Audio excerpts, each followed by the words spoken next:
आज हम बात करेंगे ऐसे डॉक्यूमेंट के लिए जो CSR, FCRA, गवर्नमेंट ग्रांट्स, कोई भी प्राइवेट फंडिंग के लिए आपको बहुत ज़रूरी होगा, यानी कि एनजीओ की प्रोजेक्ट रिपोर्ट। आप चाहे किसी भी फंड के लिए अप्रोच करिए, सबसे पहले जो इंपॉर्टेंट चीज़ आपसे मांगी जाएगी वो होगी प्रोजेक्ट रिपोर्ट। तो अगर आप CSR के लिए प्रपोजल बनाना चाहते हैं, फॉरेन डोनर को कन्विंस करना चाहते हैं, गवर्नमेंट ग्रांट के लिए अप्लाई करना चाहते हैं, तो प्रोजेक्ट रिपोर्ट ही आपका एक वेपन है जिसके थ्रू आप फंडिंग को क्रैक कर सकते हैं। हेलो फ्रेंड्स, मेरा नाम है विपुल शर्मा और एनजीओ एक्सपर्ट्स की इस वीडियो में हम डिटेल में बात करेंगे प्रोजेक्ट रिपोर्ट के बारे में।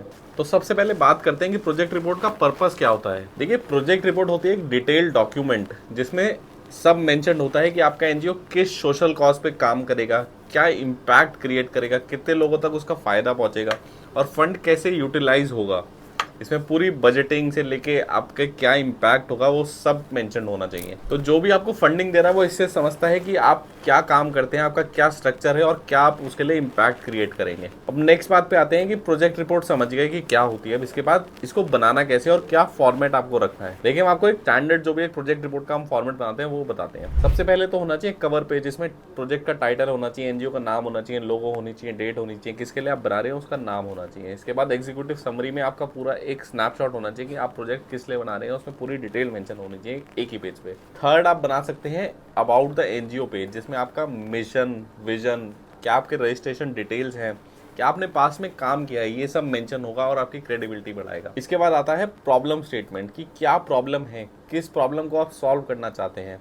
इसके बाद प्रोजेक्ट का ऑब्जेक्टिव आएगा कि आप इस प्रॉब्लम को कैसे सॉल्व करेंगे। इसके बाद नेक्स्ट पेज में आप इसमें टारगेट ग्रुप डाल सकते हैं कि कौन लोग इसके बेनिफिशरीज होंगे, उनकी क्या डिटेल होगी। इसके बाद बताइए कि क्या क्या जोग्राफिकल लोकेशन होगा जिसमें आपका प्रोजेक्ट काम करेगा। इसके बाद आप बताइए कि activities list, step by step उसको गाइड करिए कि आप क्या क्या काम करेंगे, कब कब करेंगे। इसमें टाइमलाइन भी बहुत इंपॉर्टेंट है कि मंथ वाइज क्या आपका एक्शन प्लान होगा, इसमें क्लियरली मेंशन होना चाहिए। इसके बाद जब आपने बता दिया कि क्या प्रॉब्लम है, कैसे आप इसको सॉल्व करेंगे, इसके बाद सबसे इंपॉर्टेंट चीज़ आती है कि क्या इम्पैक्ट ये क्रिएट करेगा। इम्पैक्ट असेसमेंट कि कितने लोगों तक फ़ायदा पहुंचेगा, क्या इसका एंड यूज़ जो है उसका क्या इम्पैक्ट आप क्रिएट करने वाले हैं अपने इस प्रोजेक्ट के थ्रू। नेक्स्ट, इसमें बताइए कि आपका क्या मॉनिटरिंग और इवैल्यूएशन का क्या प्लान है, आपका कैसे आपका प्रोग्रेस आप ट्रैक करेंगे इस बजट का। इसके बाद आता है बजट का estimate, line item budget wise justification के साथ अपना बजट एस्टिमेट दीजिए। इसके बाद आप ऑप्शनल है कि सस्टेनेबिलिटी प्लान बना सकते हैं कि आपने एक प्रोजेक्ट खत्म कर लिया, उसके बाद उसमें कैसे उसको सस्टेन करेंगे। एनेक्जर में आप फोटोज डाल सकते हैं, बेनिफिशरीज की लिस्ट डाल सकते हैं, एनजीओ रजिस्ट्रेशन प्रूफ डाल सकते हैं, अपने 12A ATG CSR 1 NITI Aayog के डॉक्यूमेंटेशन शेयर कर सकते हैं। पास्ट की जितने भी फोटोज हैं क्रेडिबिलिटी बढ़ाने के लिए वो आप ऐड कर सकते हैं। रिमेंबर करिए कि शॉर्ट, क्लियर और डेटा बैक्ड आपकी लैंग्वेज हो प्रोजेक्ट रिपोर्ट में। नेक्स्ट अब बात करते हैं कि क्या मिस्टेक आपको अवॉइड करनी है प्रोजेक्ट रिपोर्ट बनाने में। देखिए, सिर्फ इमोशनल लैंग्वेज से कुछ काम नहीं होगा। बिना नंबर्स के प्रोजेक्ट रिपोर्ट बिल्कुल बेकार है।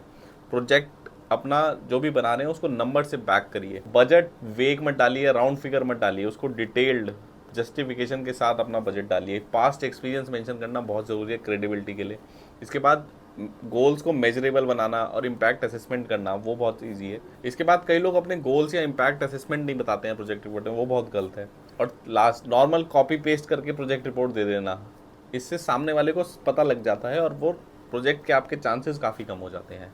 अब बात करते हैं कि प्रोजेक्ट रिपोर्ट कहाँ कहाँ यूज़ हो सकती है आपकी। देखिए, किसी भी CSR के लिए अगर आप अप्लाई कर रहे हैं किसी भी कंपनी के, तो आपको प्रोजेक्ट रिपोर्ट देनी होगी। FCRA में अगर आप डोनर्स को कन्विंस करना चाहते हैं, फॉरेन डोनेशन लेना चाहते हैं, तो उसको एक डिटेल प्रोजेक्ट रिपोर्ट दीजिए। किसी भी गवर्नमेंट फंडिंग, चाहे वो स्टेट हो, सेंट्रल फंडिंग की कोई भी स्कीम हो, उसके लिए भी आपको प्रोजेक्ट रिपोर्ट चाहिए होगी। फंडिंग पोर्टल जैसे इंडिया CSR, HCL ग्रांट्स, कोई भी आपके जो भी बड़े CSR कंपनीज़ हैं, जो भी बड़े फाउंडेशंस हैं, उसमें आप अपनी प्रोजेक्ट रिपोर्ट भेज सकते हैं एनजीओ कोलैबोरेशन के लिए। तो नेक्स्ट टाइम जब भी प्रोजेक्ट रिपोर्ट बना रहे हैं तो ये सब चीज़ों का ध्यान रखिए। और अगर आपको कस्टमाइज प्रोजेक्ट रिपोर्ट बनानी है, कोई भी आपको उसमें डेटा एनालिटिक्स कराना है, उसमें ग्राफिक्स लगवाने हैं, तो आप अपने कोई भी कंसल्टेंट के पास जाइए और उससे कॉन्टैक्ट कर सकते हैं। तो नेक्स्ट टाइम जब भी प्रोजेक्ट रिपोर्ट बनाएं तो ये सब गलतियां ना करें। बेटर होगा कि किसी कंसल्टेंट के थ्रू बनवाइए, जिसमें कस्टमाइज अपनी प्रोजेक्ट रिपोर्ट बनवाइए, एक्चुअल डेटा के साथ, ग्राफिक्स के साथ, इसमें स्पेसिफिकेशन मेंशन हो, आप किस फील्ड के लिए काम कर रहे हैं, एजुकेशन, हेल्थ, वुमेन एम्पावरमेंट, उसकी पूरी डिटेल मेंशन हो। इसके बाद है बाइलिंगुअल भी हो सकता है, जैसे हिंदी, इंग्लिश या किसी लोकल लैंग्वेज में। अगर आप कॉर्पोरेट्स में दे रहे हैं, साउथ में दे रहे हैं, तो आप इसको लोकल लैंग्वेज में भी प्रोजेक्ट रिपोर्ट बना सकते हैं। तो अगर आपको अभी भी कोई भी डाउट है प्रोजेक्ट रिपोर्ट के रिगार्डिंग, तो दिए गए नंबर पे कॉन्टैक्ट कर सकते हैं, हम आपको हेल्प कर देंगे प्रोजेक्ट रिपोर्ट बनाने में।